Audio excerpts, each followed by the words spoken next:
In the spring of 1971, at a farm liquidation sale outside of Livingston, Tennessee, a 31-year-old woman named Lorene Cottle paid $45 for something the auctioneer described, without embarrassment, as a quarter-acre of wild muscadine bramble growing along a fence row that nobody had touched since Eisenhower. The vines were not planted in any row. They had no trellis, no wire, no pruning history anyone could document. They ran through a rusted hog wire fence and up into 2 dead cedar trees and back down again. And in some places they had grown so thick that a man could not push through them without a machete. The estate attorney who drew up the liquidation paperwork had listed the parcel as agricultural encumbrance. The auctioneer, a man named Darrell Fitch, who had been calling sales in Overton County for 22 years, looked at his clipboard when he got to that lot and said, almost to himself, that he supposed somebody might want it for the birds. Lorene Cottle raised her hand and paid $45. The scrap metal dealer from Cookville, who had come for the equipment, laughed loud enough that the people standing near him stepped away. Her brother-in-law, a man named Curtis, who farmed corn and soybeans on rented ground 4 miles east, walked over to her after the bidding closed and said, "Lorene, what in the world are you going to do with a tangle of wild grape that isn't even on good ground?" She told him she appreciated him asking. She did not answer the question. By the following Sunday, the story had traveled from the auction barn to the feed store on Highway 52, and from the feed store to the grain co-op in Livingston proper, and from the co-op to the corner booth at the diner, where the same 6 men ate breakfast every morning and solved the county's problems before 8 o'clock. The version that arrived at the diner had grown in the retelling. In the diner version, Lorene Cottle had paid $60 for vines that were mostly dead on ground that was mostly rock, and the laughter at the diner was the comfortable laughter of people who believe they understand what they are looking at. They did not understand what they were looking at. Let me tell you about Lorene Cottle, because what she did with those vines over the next 20 years only makes sense if you understand who she was and where she came from, and what her father left her that no bank could inventory. Lorene was born in 1940 on a farm in Overton County, Tennessee, on 68 acres that her grandfather had cleared, and her father, a man named Harlan Cottle, had farmed his entire adult life without borrowing a dollar. He didn't already have the means to repay. Harlan Cottle was not a wealthy man by any measure that Overton County would have recognized in 1940 or in 1965. He owned his land outright. He owned his equipment outright. And he owned, in the back corner of his property, behind the machine shed, a workshop that he had built himself from rough-cut oak and corrugated tin, with a concrete floor he had poured in sections over 3 summers, because he could only afford 1 bag of Portland cement at a time. The floor was uneven in places. He had never considered fixing it. Harlan's trade was not farming exactly, though he farmed. His trade was observation. He had spent 40 years watching what grew in Overton County without being asked to grow, and what died without being asked to die. And he had developed a philosophy about the difference that he communicated to Lorene not through lectures, but through the work he made her do beside him. He grafted apple trees. He propagated pawpaws from root suckers along the creek. He kept a notebook, a composition book with a black and white cover, in which he recorded what he planted, and when, and what the weather did, and what the soil did, and what the plant did in response. By the time Lorene was 12, she could read that notebook and understand it. By the time she was 16, she was contributing entries of her own, in a handwriting neater than her father's, with observations he had missed. Harlan Cottle died in the winter of 1968, 3 years before the auction, of the kind of quiet organ failure that takes men who have worked hard their entire lives and never complained about anything. He left Lorene the 68 acres, paid for. He left her the workshop with its concrete floor and its tin roof and its workbench that had been in the same position against the north wall since 1931. He left her a savings account at the First National Bank in Livingston with $11,400 in it, which represented 40 years of not spending money he didn't need to spend. He left her the composition notebooks, 17 of them, by then, stacked on a shelf above the workbench in chronological order. And he left her, though he would not have used this word, a methodology, a way of looking at a piece of ground and asking not what it was, but what it could become if you understood its nature and worked with it instead of against it. Lorene had not planned to stay in Overton County. She had, in the fall of 1958, packed a suitcase and accepted a place at a secretarial college in Nashville. And she had sat with that suitcase on the porch for one morning before her father came out and sat beside her and didn't say anything for a long time. And eventually she carried the suitcase back inside. She was not coerced. She made a choice, and she knew it was a choice, and she never described it as a sacrifice to anyone who asked, which was not many people. Because in Overton County in 1958, a woman staying on her father's farm was not a story anyone thought needed explaining. By 1971, she had been farming the 68 acres alone for 3 years. She ran a kitchen garden that supplied 3 families besides her own. She kept 12 ewes and a ram and sold the lambs in the fall. She had put in a small orchard of apple and pear trees using grafting techniques her father had taught her and documented in the composition notebooks. She was 31 years old and the sole owner of a paid-for farm with no mortgage, no equipment loans, and no partners. Her savings account, which she had continued to build from the farm's modest income and from the sale of wool and lambs and orchard fruit, held $14,200 on the morning of the auction. She was not rich. She was not encumbered.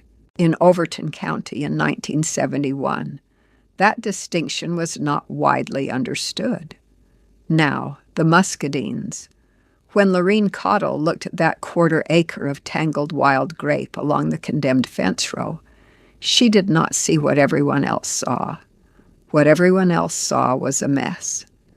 What Lorene saw was a root system. Wild muscadines in the hill country of Overton County had been growing on that ridge soil since before anyone's grandfather had arrived to clear it. And the vines that had been running unmanaged through that hog wire and up into those dead cedars had root systems that went down into the clay and limestone subsoil, 6, 8, 10 feet, anchored against drought in a way that no nursery-propagated vine planted in a prepared bed could replicate for 20 years. What Lorene also saw, and what nobody else at that auction was positioned to see, was that 3 of the vines were producing a berry she recognized.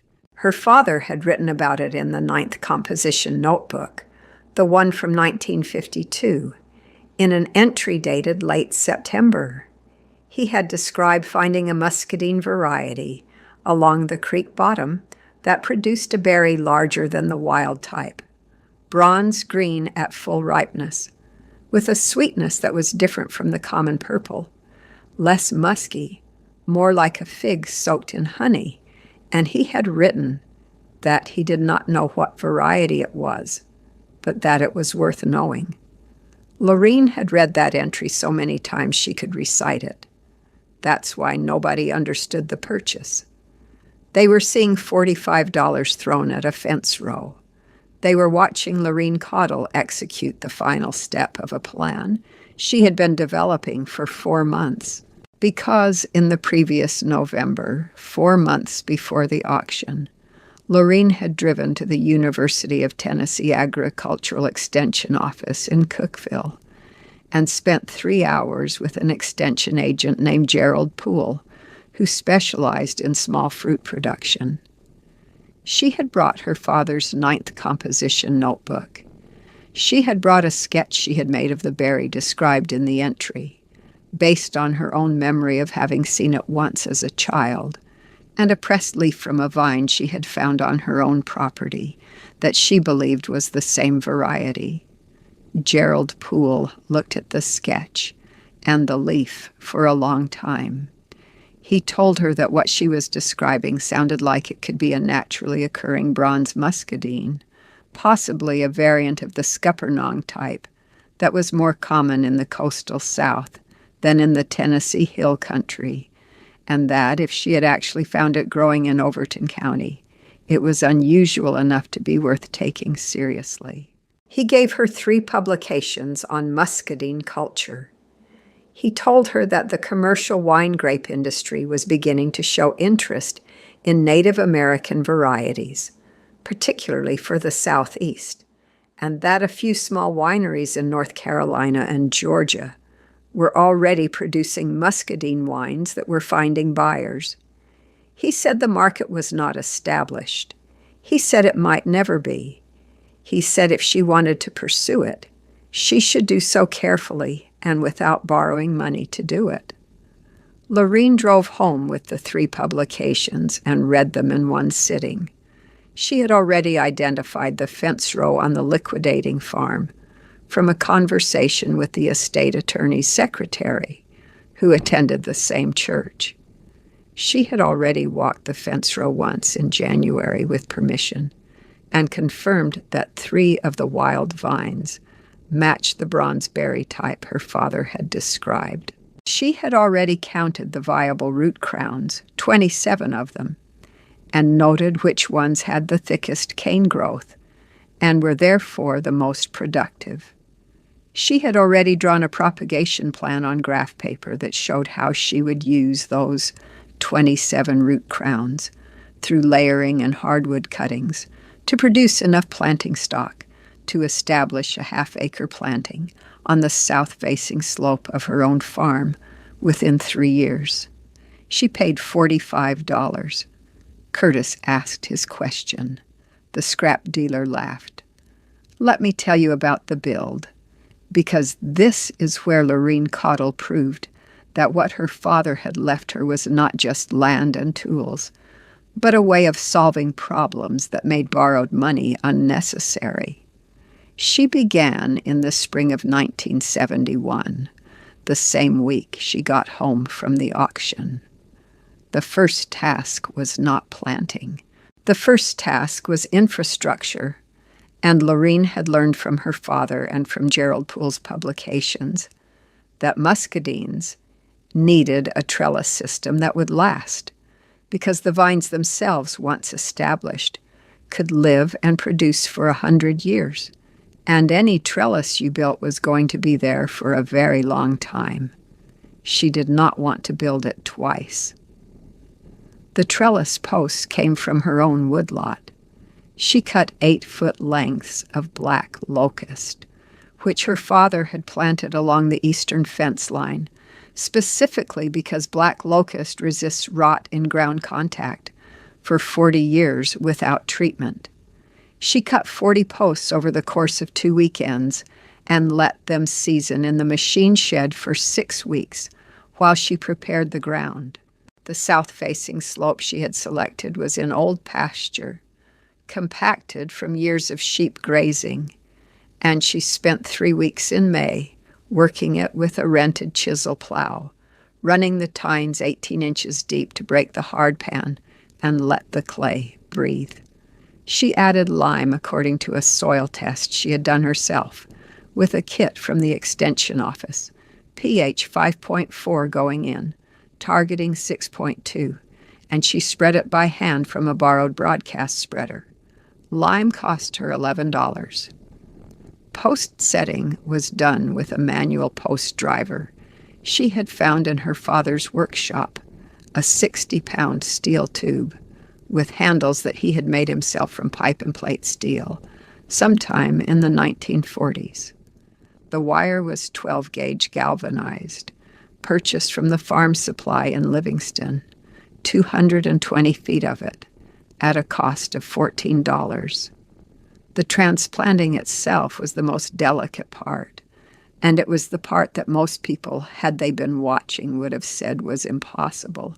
Moving wild vines with root systems that, deep without killing them, required a technique Lorene had read about in one of Gerald Poole's publications, and then practiced on her own property first, sacrificing 3 volunteer vines from her creek bottom to learn the method before she touched the fence row stock. The method involved trenching around each crown in a 3-foot radius, cutting the lateral roots cleanly with a sharpened spade, and leaving as much of the taproot intact as possible by working slowly and by hand. She moved the 27 crowns in the fall of 1971, after the vines had gone dormant, working alone on cool October mornings before the ground froze. She lost 4 crowns to transplant shock. 23 survived. From those 23 established crowns, she began propagating, layering in the spring of 1972, hardwood cuttings in the winter of 1972 and 1973.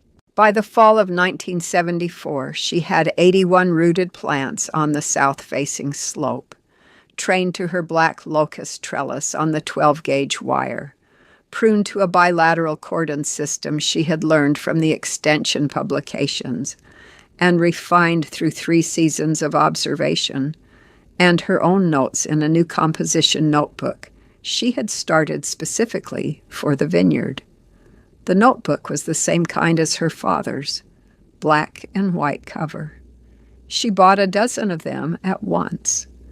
Her costs to this point were the $45 auction price, $11 in lime, $14 in wire, seed and propagation materials of about $8, a soil test at $3, and her own labor, which she did not count as a cost because it was her farm and her time, and she had no other use for either that she considered more valuable.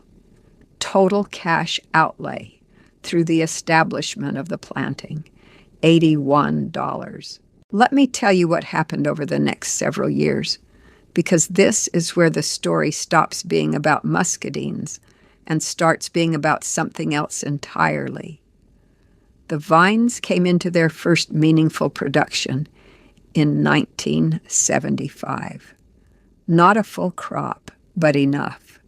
Lorene picked 63 pounds of the bronzeberry that fall, more than she could use fresh, and she did what her father would have done. She documented it.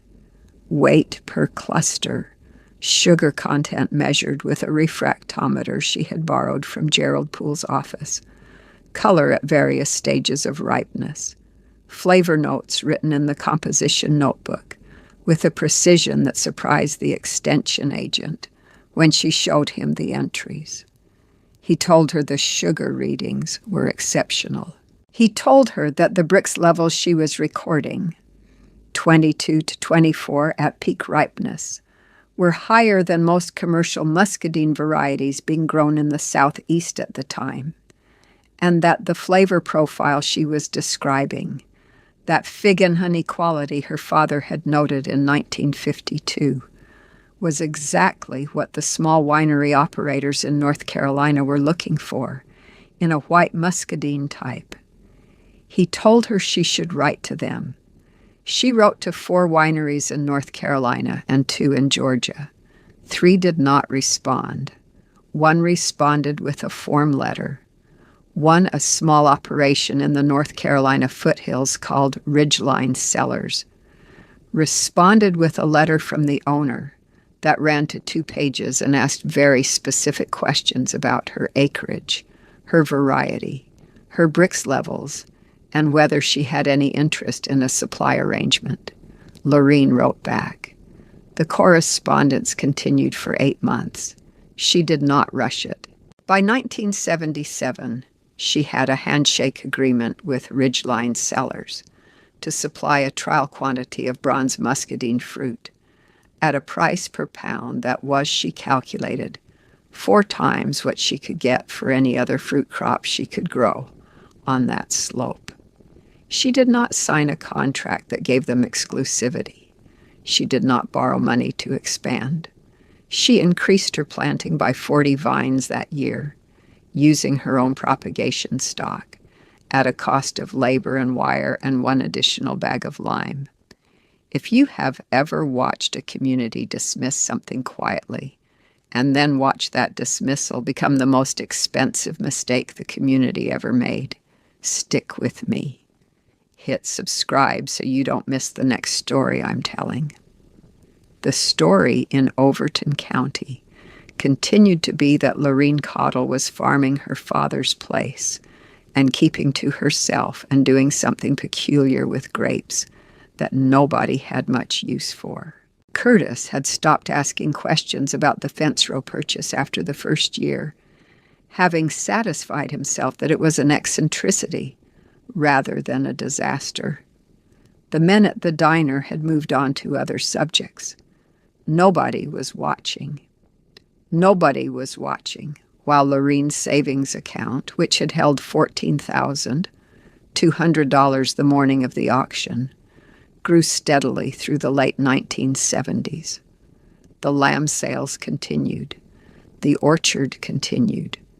The muscadine arrangement with Ridgeline Cellars added a revenue stream that was small at first, $412 in 1977, and then larger, $960 in 1978, and then larger still as she expanded the planting and the vines matured into their full production. By 1980, she was delivering just under 2,000 pounds of fruit per year to a broker who drove up from the North Carolina border in a refrigerated truck on a date they agreed on each August. And she was receiving a check that represented more per acre than any row crop in Overton County was producing at the time. She did not tell anyone this. She deposited the checks at First National. She kept the ledger in her father's workshop on the shelf above the workbench, next to the composition notebooks. She continued to farm the 68 acres, the same way she always had. She bought no new equipment she could not pay for in cash.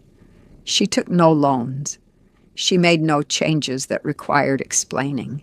You know what happened in the early 1980s. You know it if you grew up in a farming county anywhere in the middle of this country, or if you had a grandfather who lost ground. He'd worked for 30 years. Or if you've ever driven past a farmstead where the buildings are still standing, but nobody has lived there since 1984. The interest rates that had been climbing since the late 1970s reached 18% in 1981, and the land values that farmers had borrowed against during the expansion years of the 1970s collapsed, and the corn and soybean prices that were supposed to service those loans fell to levels that made the arithmetic of debt-financed farming not just difficult, but impossible. In Overton County, Tennessee, it was not as severe as in Iowa or Nebraska, but it was severe enough.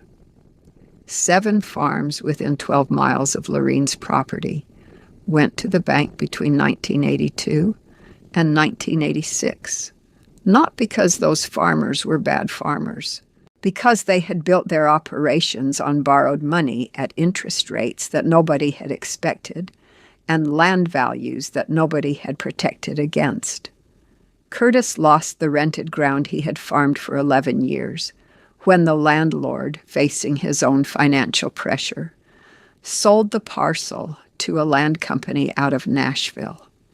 Curtis was not ruined because he had never owned the land, but he was displaced, and he spent 2 years farming on a smaller arrangement before he found his footing again. The man who had bought the farm where the auction had been held, the man who had outbid Lorene on the equipment that day in 1971, had financed his expansion through the decade on a line of credit that reset to 18% in 1981, and by 1983, he was in a conversation with the bank that ended with him keeping the house and the home 40 acres and surrendering the rest. Lorene's expenses did not change. They could not change. There was nothing to cut. In the fall of 1984, 160 acres of hill country farmland adjacent to Lorene's eastern fence line went to auction through the county courthouse. It was the home farm of a family named Pryor, who had farmed it for 3 generations, and the auction was the kind of event that draws a crowd not out of enthusiasm, but out of the particular silence that attends a community watching something permanent come undone. The opening bid was set by the bank at a price that reflected the collapsed land values of the period. The speculators from Nashville and Cookeville were there, the men who had been moving through the county's distress sales with checkbooks and no sentiment. Lorene Caudle arrived at that auction alone. She was 44 years old. She had been farming her 68 acres for 16 years since her father's death, and for 13 years since the auction, where she had paid $45 for a fence row. She had a savings account at First National Bank in Livingston that held, on that morning, $87,400. She had built it from lamb sales and orchard fruit, and the muscadine arrangement with Ridgeline Cellars, and from 16 years of not spending money she did not need to spend. She had not told anyone the balance. She had not needed to. The bidding on the Pryor land opened at $400 an acre. The Nashville speculators moved it up in $50 increments. Lorene bid once at $525 an acre, and she bid it in a voice that was the same voice she used to order seed at the co-op. And the room went quiet in the way that rooms go quiet when something is happening that nobody had prepared for. Not applause quiet, not celebration quiet, rearranging everything they thought. They knew quiet. She bought 160 acres for $84,000. She wrote a check. The bank representative looked at the check for a moment before he accepted it. The way a man looks at something he expected to be one thing and finds is another. Curtis was standing near the back of the room. He did not say anything. He removed his cap and held it in both hands, the way men do when they are at a loss for the appropriate gesture, and he watched his sister-in-law accept the deed paperwork from the courthouse clerk. And he did not say anything for a long time. Later, driving home, he told his wife that he had not understood what Lorene was doing with those grapes. His wife, who had grown up knowing Lorene Caudle, told him that was apparent. Let me tell you how this ends, because the ending is the part that Harlan Caudle would have understood without a word of explanation. Lorene farmed the combined property, 228 acres, for the next 18 years. She expanded the muscadine planting onto 2 additional south-facing slopes on the Pryor ground that had been in row crops and was now, under her management, producing fruit at a per-acre return that made the neighbors who had survived the 1980s look at their own operations with a different kind of attention. She added a third buyer in the early 1990s, a Tennessee winery that had been established in the decade following the crisis, by people who had read the same extension publications she had read in 1971 and arrived at the same conclusions 20 years later. She supplied them at a price she set herself, because by then she had the acreage and the reputation to set it. Ridgeline Cellars, the North Carolina winery that had first written back to her in 1976, became a consistent buyer for 23 years. The owner, a man named Thomas Ferris, who had been running the operation since its founding, drove up to Loreen's farm in the summer of 1994 to discuss a long-term supply contract. He walked the vineyard with her on a Tuesday morning, and he stopped at the end of the old planting, the original south-facing slope, where the transplanted wild crowns had been growing for 23 years, and he looked at the vines, which were by then as thick as a man's forearm at the base, with bark like old rope and canes running 12 feet in either direction along the wire, and he said he had never seen muscadines that old in a managed planting. Loreen told him they were older than the planting. She told him her father had first noted the variety in 1952. Thomas Ferris stood there for a moment, and then he said quietly that he supposed that explained the flavor. She signed the contract. She did not give him exclusivity. Harlan Cottle's workshop still stood behind the machine shed on the original 68 acres. The tin roof had been replaced once, in 1979, with the same corrugated profile. The concrete floor with its uneven sections was the same floor her father had poured in sections over 3 summers. The workbench was against the north wall where it had always been. The composition notebooks, Harlan's 17, and Loreen's growing stack, were on the shelf above it in chronological order. The refractometer she had borrowed from Gerald Poole's office in 1975 and eventually purchased for herself sat in a wooden case on the second shelf. The post driver her father had made from pipe and plate steel in the 1940s hung on the wall beside the door. In the spring of 1999, Loreen's niece, a girl named Darlene who was 14 and had been spending summers on the farm since she was old enough to carry a harvest basket, asked if she could learn to use the refractometer. Loreen showed her. She showed her how to place a drop of juice on the prism, how to hold it to the light, how to read the scale. She showed her the entry in the 9th composition notebook, her grandfather's handwriting, the description of the berry from September 1952. Darlene read it slowly, the way young people read old handwriting, sounding out the words. She looked up and asked if that was the same vine. Loreen told her it was the same root. Darlene looked back at the notebook and then out the workshop window toward the vineyard and didn't say anything for a moment. And then she said she wanted to learn to graft. Loreen got the grafting knife down from the pegboard and they went outside. In the fall of 2001, at a small agricultural conference in Crossville, Tennessee, Loreen Cottle was asked to speak for 15 minutes about native fruit production in the hill country. She was 61 years old. She stood at the front of a room that held about 40 people, farmers and extension agents, and a few people from the State Department of Agriculture, and she spoke without notes.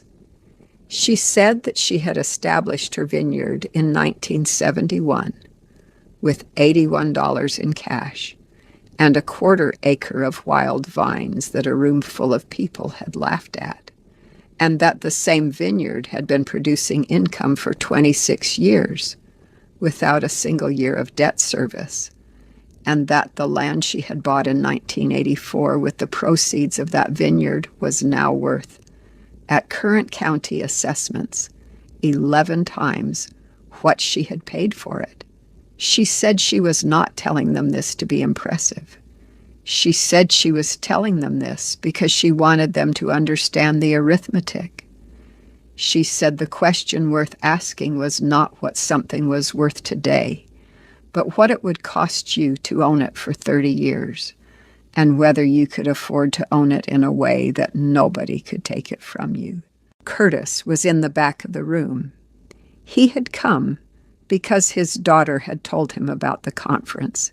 He sat with his cap on his knee and listened to his sister-in-law speak about the 30 years she had spent doing what he had asked about in the parking lot of the auction barn in 1971. After the session ended, he walked up to the front of the room and waited until the other people had finished speaking to her. And then he said he owed her an apology that was about 28 years overdue. Lorene told him he didn't owe her anything. She told him she had appreciated the question. He had given her the chance to not answer it. Let me ask you something. What do you see when you look at a tangle of wild grape on a condemned fence row that nobody has touched in 20 years? Most people see a mess. They see agricultural encumbrance. They see $45 thrown into the weeds by a woman who didn't know what she was looking at. Lorene Caudle saw a root system that had been building itself in the limestone subsoil of Overton County for decades before anyone thought to ask what it was worth. She saw her father's handwriting in a composition notebook. She saw a south-facing slope on her own farm that was doing nothing. She saw the arithmetic of 30 years played out to its conclusion, and she saw that the conclusion was a paid-for farm and a paid-for expansion and a check written in a courthouse in 1984 that silenced a room full of people who had been watching her for 13 years and had not understood what they were watching. $45, a condemned fence row, a woman who read her father's notebooks. The muscadines nobody wanted. In the hands of the woman nobody understood until the room went quiet.